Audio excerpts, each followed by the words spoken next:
দাঁড়িয়ে আছি বাংলাদেশের শেষ সীমানা। এটা হলো বাংলাদেশের শেষ সীমানা। এই পাহাড়টুকু যেটা দেখা যাচ্ছে এটা হলো ভারতীয় সীমানা।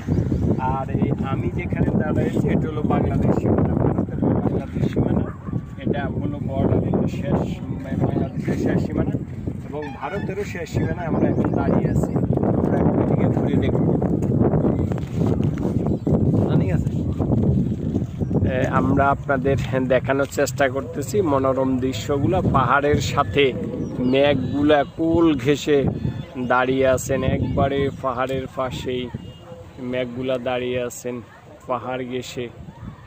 এই যে মেঘগুলা সুন্দরভাবে বসে আছেন, আর এইদিকে পাহাড়ের সাথে গাছগুলো বেয়ে আছেন খুব সুন্দর করে, আস্তে আস্তে চলতেছে। এটা হলো ভারতীয় পাহাড় বা ভারতীয় এরিয়া। এই পাহাড়টুকু, এই লেকটুকু, এইদিকে পর্যটনের প্রচুর ভিড় দেখা যাচ্ছে এই এলাকায়।